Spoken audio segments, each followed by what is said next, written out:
제목을 복 있는 사람은 이라고 하는 제목으로 함께 말씀을 나눕니다. 특별히 우리 중고등부 학생들과 함께 예배를 드리기 때문에 디모데전서 잠시 멈추고 오늘 이 복 있는 사람, 또 그리고 여러분 조만간 있으면 새해가 되면 복 받으세요라는 말을 굉장히 많이 쓰고 많이 들을 텐데, 오늘 복이라고 하는 단어에 대해서 성경은 뭐라고 하는지 이걸 잘 정의하는 것이 오늘 또 예배의 중심이겠다라는 생각으로 함께 봅니다. 사실 시편 1편 같은 경우는 그 의의가 대단합니다. 혹시 여러분에게 시 150개를 주고 순서를 세우라 그러면 150개를 충분히 읽어보시고 난 다음에 뭐를 처음에 세울지, 뭐를 중간에 둘지, 뭐를 제일 끝에 둘지, 여러분들이 굉장히 신학이 묻어나야 되고 연륜이 묻어날 겁니다. 시편 1편이 그 자리를 차지한 것은, 시편을 이렇게 쉽게 얘기를 하면 150개 읽을 시간이 없습니다. 하나만 읽고 죽어야 됩니다. 그럼 1편 읽다가 죽어야 됩니다. 그러니까 그만큼 1편은 중요하고 문에, 집에 들어가는 대문의 문고리 같은 역할을 합니다. 그러니까 1편을 열지 못하면 2편, 3편 갈 수가 없다는 이야기이기도 합니다. 그 1편의 첫 번째 단어가 복입니다. 그래서 복이라는 것은 성경의 관심사고 하나님이 정말 중요시하시고 우리 성도들도 복이라는 단어에 목숨을 거셔야 합니다. 근데 어떤 복이냐? 오늘 시편이 말을 합니다. 그래서 이제 오늘 시편 본문 보이세요? 이렇게 생각하시죠. 복 있는 사람은 이런 사람입니다. 이러다 보니까 내가 복 있는 사람이 되어야 되겠구나. 그래서 하는 게 거꾸로 갑니다. 악인들을 따르지 않고 죄인들의 길에 서지 않고 오만한 자를 따르지 않는 것이 복 있는 사람이구나 라고 소급을 합니다. 그렇지 않습니다. 또 조금 더 나아가서 하나님의 율법을 열심히 읽고 즐거워하고 아침 저녁으로 늘 읽는 사람은 복 있는 사람이구나, 이렇게는 가도 거꾸로는 갈 수가 없습니다. 그게 뭐냐면 필요 충분이냐, 필요냐, 충분이냐, 뭐 이런 개념인데, 복 있는 사람의 1절, 2절은 증상입니다. 감기가 걸리면 열이 나는 것처럼, 열 난다고 모두 감기 아닌 것처럼 오늘 여기 복 있는 사람이 누군지를 그림으로 그리고 싶어서 오늘 씁니다. 그래서 짝이 지어지죠. 1, 2절이 한 짝이고 3, 4절 보시면 복 있는 사람은 시냇가에 심은 나무가 같아서 철을 따라 열매를 맺습니다만은 4절, 악인들은 그렇지 않다. 바람이 나는 겨와 같다. 3, 4절에 하나의 수채화를 하나는 파랗고 물이 흐르고 이렇다면 하나는 갈색이고 바람이 불고 흩날리는 그런 겨를 만들어 놓습니다. 그래서 이제 5절, 6절이 결론이 있죠. 그러므로 악인들은 심판을 못 견디며 죄인들은 의인의 모임에 못 든다. 그래서 1편의 결론은 복 있는 사람은 6절에 하나님께 인정받는 사람입니다. 그래서 하나님이 인정해 주는 사람, 거꾸로 말하면 복 있는 사람은 누구냐? 하나님을 하나님으로 인정하는 사람이 복 있습니다. 여러분, 그 사람을 인정한다는 말은 그 사람의 말과 그 사람의 행동이 맞다는 걸 인정합니다. 그 사람을 인정하지 않습니다. 그러면 그 사람이 말하는 거 인정치 않을 겁니다. 그래서 1절 다시 넘어갑시다. 복 있는 사람은 하나님을 인정하되 세상은 인정치 않습니다. 그래서 세상이 하는 말들을 귀담아 들으려고 하지 않습니다. 들리죠. 세상이 이렇게 살면 잘 살 거라고 말은 하죠. 오케이, 그런 것 같습니다. 그러나 이 말을 따르거나 이 말에 서거나 이 말에 주저앉지 아니하고 하나님을 인정하니까 하나님 말씀을 따라간다라고 되어 있습니다. 제가 2편은 보지는 않았습니다만 1편, 2편은 학자들이 한 시라고 말을 합니다. 그래서 1편 12절에 보시면 하나님께 피하는 사람이 복 있는 사람입니다 라고 복 있는 사람을 성경 자체가 정의를 합니다. 그래서 1편에 복 있는 사람은 제일 마지막 2편 12절에 하나님께 피하는 사람은 복이 있습니다. 이제 이렇게 시편이 말하고 싶어요. 그래서 오늘 저는 이 시편 1편이 복 있는 사람에 대해서 이제 관심을 가지니까 이제 성경이 말하는 겁니다. 제가 결론에 그렇게 말을 하겠습니다만 세상적인 복을 한번 이야기해 봅시다. 조만간 있으면 새해 복 많이 받으세요라고 할 텐데 그 복이라는 글자를 잘 한번 생각해 봅시다. 여러분, 제가 물었으니 답은 굳이 안 하셔도 됩니다만은 복이라는 단어와 우리 한국말에 복이라는 단어와 행복이라고 하는 단어는 어떻게 쓰나요? 같나요? 복이라고 하는 단어를 쓸 때와 행복이라고 하는 단어를 쓸 때는 그 용도와 쓰임새가 같이 갑니까? 같이 안 간다고 대체적으로 생각합니다. 그래서 우리 일부 예배할 때 교사들하고 이제는 같이 이야기할 수 있는 시간이 있어서 복은 뭐고 행복은 뭘까? 그러니까 대체적으로 하는 이야기가 복은 이렇게 상황이나 이게 주어지는 거나 객관적으로 볼 수 있는 거나 이런 쪽이 복에서 복 받으세요라고 한다든지 이런 식으로 쓸 수 있고 행복은 영어로 말하면 해피니까 감각, 느낌, 필링 같은 그런 쪽으로 우리는 행복이라는 말을 쓴다. 이런 이야기를 주고받았습니다. 그런 것 같아요. 그지? 행복이라는 단어와 복은 사실은 같은 맥락인데 좀 다르겠습니다. 굳이 영어로 말하자면 행복은 해피라고 한다면 복은 포춘 같은 그런 단어의 어감이다. 이렇게 볼 수 있어요. 그래서 이제 한자를 제가 하나 보여드리겠습니다. 행복할 때 행복이라고 하는 글자 행복 이렇게 씁니다.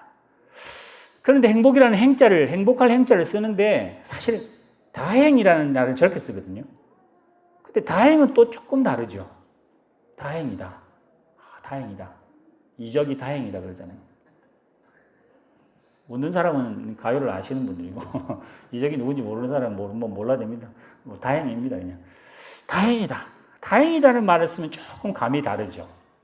행복하고 다행은 또 다행은 살짝 요행 같아요. 운 같습니다. 근데 행복은 또 운은 아니잖아요. 그렇죠?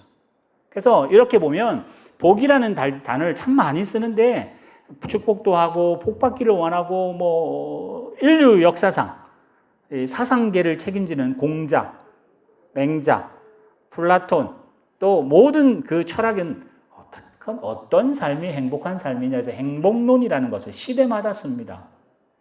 그럼 우리는 행복을 뭐라고 생각하는가? 그래서 행복 보죠. 자, 그다음 보세요. 행자, 행복할 행자인데 행복할 행자하고 비슷한 한자 뭐 보이십니까? 신라면. 네, 맞습니다.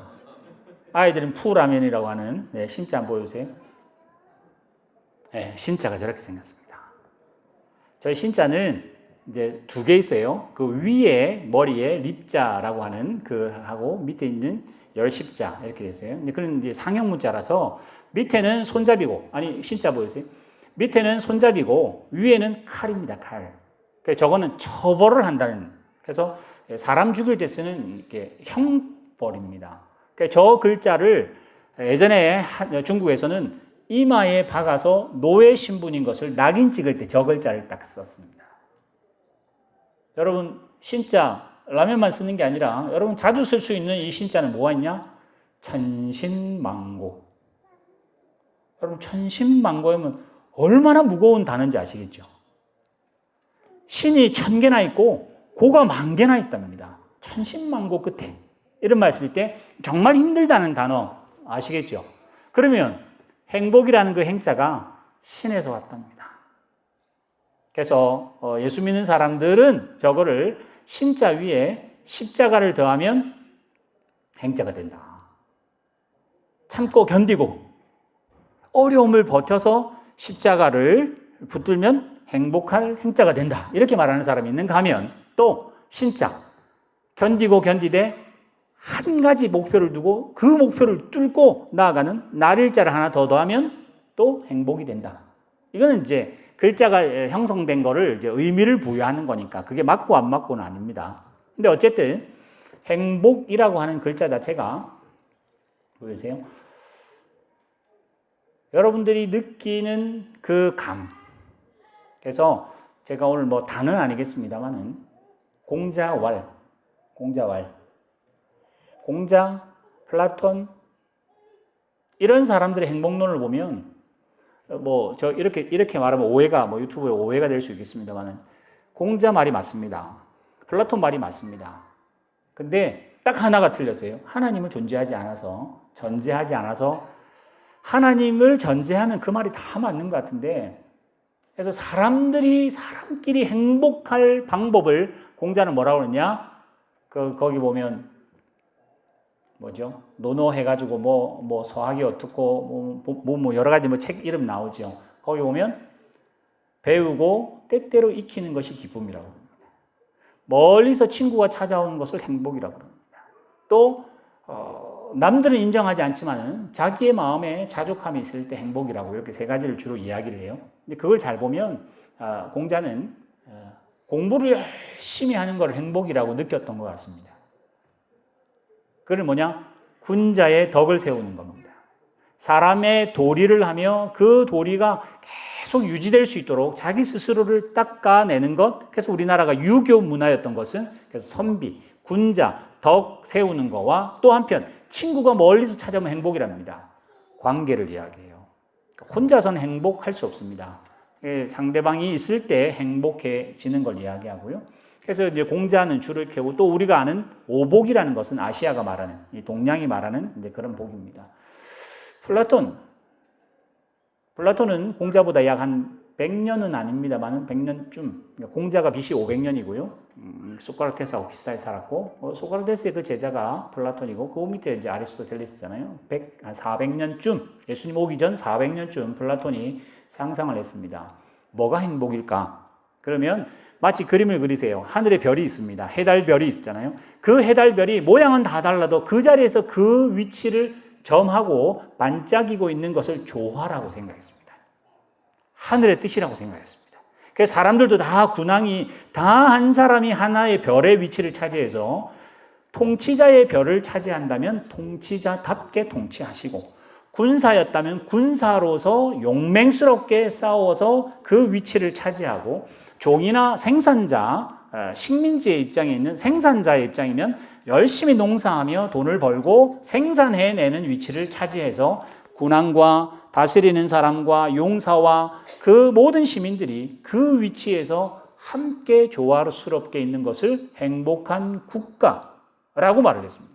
왜냐하면 그때 플라톤과 그때는 스파르타 또 아테네 이렇게 도시국가로 살았기 때문에 그 사람들은 개인의 만족, 공자는 개인의 만족에 굉장히 강조를 했고요.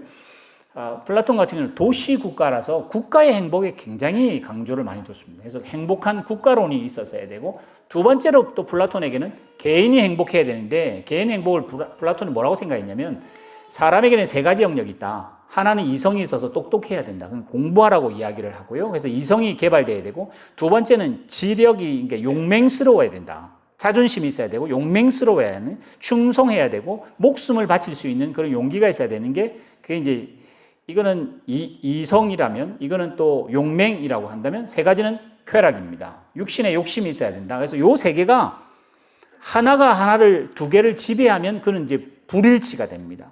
그게 뭐냐? 쾌락만 따라가고 공부 안 하고 자존심이 없는 사람은 쾌락만 따라가니 어그러진 사람이고 불행한 사람이고 또 이성만 붙잡아서 욕심을 죽이고 또 사람을 이렇게 정복해야 되는 용맹을 버리면 그것은 또 고리타분하는 그런 일이라서 이 세 가지가 적절하게 그래서 전쟁에 나가서는 용맹이 두 가지를 컨트롤하고 공부해야 될 때는 이게 이 두 가지를 컨트롤하고 또 내가 놀아야 되고 내가 즐겨야 할 때는 이 부분이 이 두 가지를 컨트롤할 수 있는 그래서 이 세 개가 아주 조화롭게 된 사람을 행복한 지체라고 이렇게 말을 했습니다. 여러분 지금 공자가 말하고 플라톤이 말하는 그 행복론에 대해서는 누구도 반감하지 않을 만큼 됩니다. 근데 이걸 제가 뭐 더 공부하자는 건 아니고 이런 걸 시대별로 다 모아가지고 요 최근에 한 사람이 에릭 프롬이라고 하는 사람입니다. 그래서 오늘 제가 주보에 두 번째 제목에 해놓은 것처럼 소유냐. 제가 주보에 영어도 같이 해놨으니까 이게 뭐 본래 오리지널 제목이니까요. 소유냐, 존재냐. 이게 지금 시대 사람들의 행복론입니다. 그래서 물론 이분이 뭐 이제 유태인이고 이래서 뭐 기독교적인 베이스는 깔고 있습니다만은 세상이 지금 이분이 이 책이 1970년대에 나온 책입니다. 근데 지금 이 시대의 행복론이라고 보시면 됩니다. 세상 사람은 뭘로 행복을 하다고 하는데 두 종류의 사람이 있다. 하나는 가진 거를 행복하다고 말하는 사람들이 있다. 가지면 행복하고 안 가지면 행복하지 않는 사람들이다. 그 사람을 소유형 존재라고 말을 한다. 우리는 그렇죠. 우리는 자본주의에 삽니다. 자본주의가 기독교이진 않습니다. 자본주의가 기독교에서부터 나오긴 합니다. 그러나 나중에 이 자본주의가 기독교를 잠식합니다. 지금은 공산주의, 자본주의 이게 성경적인 법은 아닙니다. 그래도 최선이라고 생각하고 지금 우리들은 이제 자본주의를 따라 그 속에 삽니다. 내가 바꿀 수 있는 상황은 아니고요. 소유가 뭐가 이게 중심이 되는, 소유가 중심이 되면 그건 틀렸다라고 말합니다. 왜냐? 소유는 자꾸만 없어지기 때문이다라고 말을 합니다. 내가 집을 하나 가졌습니다. 내가 이제 집을 가졌으니 행복하겠지라고 해서 그 집은 영원하냐? 그 집이 자꾸만 상합니다. 차를 한 대 가진 것보다는 차를 2대 가지면 더 행복하겠지. 예, 지금 자본주의는 그렇습니다. 그래서 제가 뭐 이거를 설명하자는 건 아니기 때문에 여러분 충분히 뭐 감각할 수 있습니다. 저도 상당히 많은 부분이 소유에 속하죠. 교회는 소유 아닌가? 교회도 마찬가지입니다. 우리 교회가 있었으면 좋겠어요. 우리 성도들이 많았으면 좋겠어요. 뭔가를 많이 할 수 있으면 좋겠어요. 거기서 가치와 의미를 가지면 소유적 사람이 됩니다. 그러나 한편 공자가 그랬고 플라톤이 그랬고 아리스토텔레스가 그랬고 그 모든 사람들의 행복론은 대부분 다 존재로 갑니다. 소유는 있을 수도 있고 없을 수도 있다. 또 소유는 내가 누리기도 하지만 내가 못 누리기도 한다. 성경적인 말이 있습니다. 근데 존재는 뭐냐? 사랑을 하면 물건은 쓰면 닳아지고 없어지지만 사랑은 쓰면 많아진다. 진리는 쓰면 더 풍성해진다. 또 그런 진리 아니면 사랑 말고도 여러 가지 그 성경이 말하는 성령의 열매 같은 그런 것들은 쓰면 쓸수록 더 많아지는 것들로 나의 존재를 말한다. 그래서 여러분 존재적 의미는 말 안 해도 알 수 있는 게 여러분의 자녀가 내가 원하는 기준 위에 있기 때문에 자랑스럽지는 않잖아요. 자녀는 부모에게 존재만으로도 그게 가치가 있습니다. 마치 그것처럼 나도 세상은 그렇게 평가 안 합니다. 세상은 소유적으로 평가합니다. 저 사람이 얼마 가졌는지, 학식은 어디까지 갔는지, 지금은 뭘 하는지로 평가하지만은 우리 스스로 내 인생에는 뭘 생각이 됐냐? 내가 누구냐? 내가 어떤 존재인가? 나는 무엇으로 만족함을 느끼는가? 할 때 대부분 소유로 느낍니다만은 철학자들은 존재로 느껴야 된다. 그래서 내가 존재 가치를 잘 알아야 되고 이런 이야기를 하여튼 이분이 합니다. 그걸 제가 설명하지 않아도 여러분 본성상 우리는 다 행복이 뭐라고 생각하냐? 가지는 거라고 생각합니다. 근데 오늘 성경은 도대체 우리에게 뭐라고 하는가? 그래서 아까 시편 1편 다시 한번 잠시 보여주시고요. 복 있는 사람은 악인의 길을 따르지 않고 주인의 길을 오만한 자에 따르지 않고 하나님 말씀을 사랑합니다 하면서 제가 인정한다라고 말씀드렸죠. 그래서 인정을 구약으로 한번 넘어갑니다. 신명기 33장은 모세가 죽을 때 마지막으로 유언한 겁니다. 제가 말씀드렸죠. 신명기 새로운 신자가 아니라 신신당부할 때 신자입니다. 그래서 제차 신이에요. 제차 다시 한 번 더. 그래서 다시 한 번 더 명령하는 겁니다. 두 번째, 그래서 영어로는 두 번째 명령이라는 게 신명기 제목이에요. 그 사람이 이제 죽게 생겼습니다, 모세가. 그래서 그 민족들에게 40년이 지났죠. 그 사람들에게 12지파에게 축복하는 본문이 33장입니다. 아셀까지 축복을 다 해놓고 마지막에 뭐라고 하냐? 26절. 여술은요. 혹시 여러분 여술은 회사 이름도 있고 우리 오늘 여집사님 안 하셨는데 셋째를 놓으면 여술은이라고 하라고 추천하고, 여술은 하나님의 사랑을 받는 자라는 말입니다. 여술은요 하나님 같은 이 없도다. 사실은 이때는 애굽에 수많은 신을 섬기고 살았고 로마도 수많은 신을 섬기고 살았고 지금도 수많은 신을 섬기고 사는 이때에 하나님 같은 신은 없다. 모세가 그렇게 말했어요. 왜 그렇게 말했느냐? 애굽이라고 하는 큰 나라가 있고 그 애굽에 수많은 신이 있어도 하나님께서 애굽에 종되었던 이스라엘 백성을 끄집어내는데 그 끄집어낼 때 권능이라는 권능 다 베풀었지 않았느냐? 너 때문에. 너는 그 권능 때문에 이렇게 나오지 않았느냐? 이제는 새 땅을 차지할 거니 하나님이 너에게 베푼 능력이 얼마나 큰지 그걸 찬송하자. 이렇게 하면서 넘겨주세요. 마지막 29절에 이스라엘이여 너가 행복한 사람이다. 교회를 가졌으니 학식이 있으니 잘났으니 건강하니 이런 조건을 안 붙이고 모세가 뭐라고 하느냐? 하나님이 너를 사랑한다. 너를 위해서 애굽의 어떤 신보다 강력한 능력으로 하나님이 사랑을 보이셨다. 그러니 그 하나님의 사랑을 받고 그 권능, 하나님의 움직이심을 너 때문에 했다면 너는 존재만으로도 행복한 사람이다. 지금 땅 못 차지했습니다. 지금 땅으로 들어가지도 못했습니다. 그냥 맨날 텐트 치고 사는 사람들입니다. 그 사람에게 하는 말이에요. 너는 행복한 사람이 될 거다가 아니라 하나님이 너의 하나님이시니 너는 행복한 사람이라고 모세가 하여 선포를 합니다. 자, 이게 구약의 모세의 행복관입니다. 집도 없는데요. 땅도 없고 나라도 없는데요. 아니다. 하나님이 너의 하나님이니 행복하다. 너는 행복하다. 하나님이 또 어떻게 능력을 베푸는지 너 보지 않았느냐 이렇게 말했다면 신약으로 넘어갑시다. 로마서로 넘어가면 로마서 5장부터 나옵니다만은 그런즉 이 일에 대하여 우리가 무슨 말하리요? 하나님이 우리를 위하시면 누가 우리를 대적하겠느냐? 자, 구약에는 잘 보세요. 모세가 이렇게 말했습니다. 너가 지금 이 자리에 서 있는 것은 하나님이 애굽 신을 다 박살내고 홍해를 가르고 하나님의 그 대단한 걸 나타내서 네가 지금 여기 있지 않느냐? 너 정말 행복한 사람이다. 하나님의 복을 받지 않았느냐? 이렇게 말을 했다면 신약 사람은 뭐냐? 하나님이 너를 살리려고 예수 죽였다. 어떤 사람이 자기의 재산을 다 팔고 능력을 베풀어서 여러분을 도와주는 거하고 여러분을 살리기 위해서 자기 아들을 죽이는 거하고 뭐가 크다고 보세요? 그 사람의 입장에서 볼 때. 구약은 이스라엘 백성을 위해서 하나님이 능력을 베푸신 하나님이라고 말을 한다면 어떤 신도 못 베푸는 능력을 베풀었으니 너는 그 은혜 받았으니 대단하다고 그랬는데 신약에 와서는 너를 살리기 위해서 예수님을 죽이고 너를 자녀 삼았다.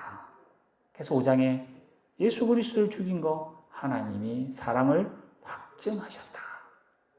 자기 아들을 아끼지 아니하시고 우리 모든 사람을 위해서 아들 예수를 내어줬으니 어찌 그 아들과 함께 모든 것을 우리에게 주시지 않겠느냐? 그럼 또 우리는 생각하죠. 아, 모든 걸 주는구나. 그럼 또 소유적인 존재를 갑니다. 그렇게 갈팡질팡하는 우리들을 위해서 예수를 죽여서 우리를 하나님의 자녀로 삼았대요. 누가 능히 하나님께서 택하신 자를 고발하겠느냐? 그럼 여러분은 담대하셔야 됩니다. 죄 짓는 죄인이라도 하나님이 용서하신대요. 그게 행복자입니다. 시편 32편에 우리 지금 동독에 나오는 것처럼 죄 안 진 사람이 거룩한 사람이 아니라 죄 없다고 인정해 준 사람을 의인이라고 합니다. 하나님이 허물이 있는데 덮어주는 사람을 의인이라고 합니다.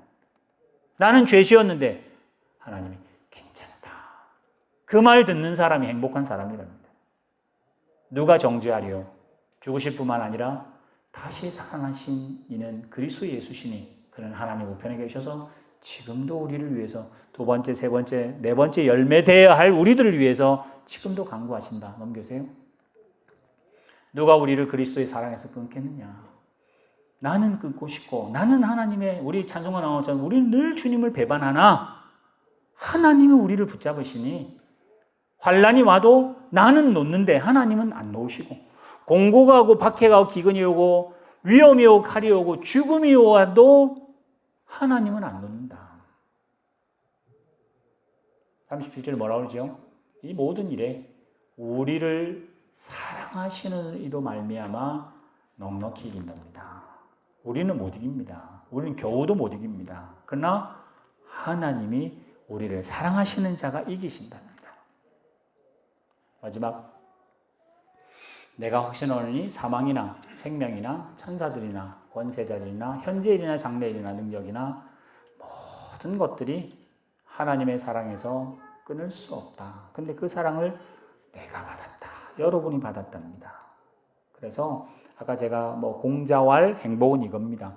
맹자왈 이겁니다. 플라톤왈 이거 행복입니다. 그렇게 말하는 거는 충분히 인정이 되고 사람의 이성으로는 그게 최상인 것 같습니다. 그거를 또 시대적으로 잘 적용해서 묶어놓은 것이 아까 말했던 에릭 프롬 같은 사람이 소유냐 존재냐 할 때 정말 행복을 잘 정의한 것 같아요. 그래서 우리는 체감할 때는 그렇게 체감합니다. 그 사람이 정의한 것처럼. 근데 그분들이 빠뜨려 놓은 게 딱 한 가지인데 하나님이라고 하는 밑바탕을 빼놓고 행복론을 이야기하니까 행복론이 마치 이런 것 같습니다. 둥둥 떠 있는 것 같아요. 떠 있는 것처럼. 그래서 뭔가가 놓으면, 건강이 한번 무너지면 존재고 소유고 뭐 없이 다 무너지는 듯한 그런 뜬구름 잡는 행복론이라면 우리는 없는데도 불구하고 예수 그리스도라는 반석 위에 서 있기 때문에 놓아도 괜찮아요. 놓아도. 그래서 나에게서 행복이 아니라 하나님에게서부터 행복이라고 하는 단어가 출발하고 결론 지어지고 다 내용이기 때문에 뭐라 그러죠? 여러분이 행복자라 합니다. 근데 우리는 복 있는 사람이라면 어떻게 하면 행복할까? 복 있는 사람은 도대체 어떤 사람이지? 그럼 열심히 공부해야 되겠구나. 열심히 성경 읽어야 되겠구나. 라는 걸로 복 있는 사람을 향해 가는 게 아니라 하나님 존재로 행복한 자라고 말합니다. 그럼 어떻게 하죠? 행복을 누리셔야 됩니다. 즐거워하시고 힘들어도 그 힘듦이, 여러분 바울 요즘 디모데전서 보시면서 바울 보시는 것처럼 바울이 하나님의 그 은혜, 제가 유튜브에 이렇게 링크 되는 게 많잖아요. 어떤 보니까 그 요즘 대통령 후보 이름들이 막 나오면서 링크 된 게 많더라고요. 어느 교회에서 그분이 대통령 되면 하나님의 도구로 쓸 텐데 뭐 이러면서 뭐 나오는 게, 그래서 그냥 한번 쳐봤더니만은 참 그분 대단하더라고요. 하나님이 사랑하는 딸아 이러면서 이러더라고요. 그러니까 확 넘어지더라고요. 유튜브에 나오고요. 사랑하는 딸아 내가 오늘 너를 사랑한다. 하나님께서 너를 사랑하니 가정이 발목 잡는 거 그거 사탄의 소리인 줄 알고 더 하나님은 그러니까 뭐 난리가 나요.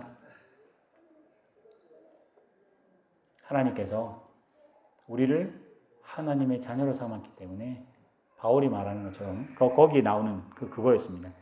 바울의 손수건 사역 해가지고 목사님이 줄 따고 목사님 수건을 하나 머리에 딱 씌우면 확 그냥 꼬꾸라져요.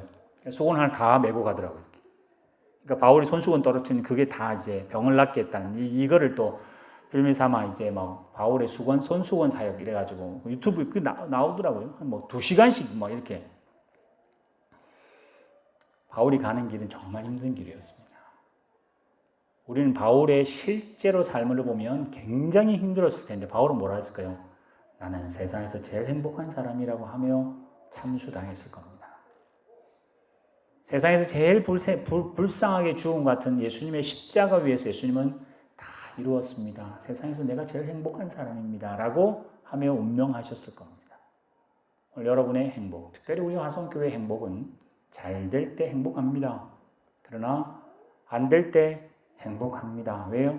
행복한 사람이기 때문에 그렇습니다.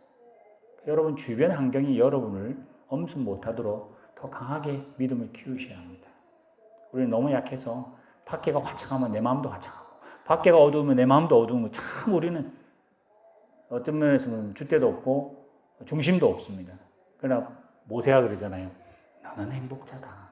하나님이 너 위에서 한 거 너 보지 않았느냐? 홍해 가르지 않았느냐? 근데 이제 신약에 와서는 훨씬 더 큰 거 말하죠. 예수님이 너 위에 죽었단다. 그거는 바꿀 수도 없는 사실 아니냐. 그러면서 우리에게 더 행복한 마음을 가지시고 행복한 사람으로 살아가라고 말을 합니다. 이 행복한 사람은 어려움을 당해도 우겨싸임을 당해도 거꾸로 틀으려고 해도 행복은 거꾸로 틀 수가 없어요. 소유는 빼앗아갈 수 있잖아요. 건강은 빼앗아갈 수 있잖아요. 그러나 하나님이 우리를 붙잡는 그 구원은 빼앗아갈 수가 없습니다. 여러분 순교사화라고 하는 폴리캅이라고 하는 사람이 있어요. 86세에 죽었습니다. 화형을 당했는데 그 사람이 이제 네가 예수를 한 번만 부인하면 내가 살려주겠다 그래요.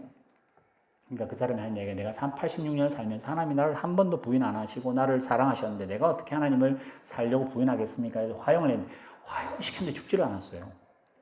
그러니까 다 거슬러서 살았어요. 그래서 칼로 죽여버렸습니다. 근데 그 초대교회 그 사람들이 그런 사람들을 보면서 오히려 순교가 주변 사람을 흔들어 놨어요.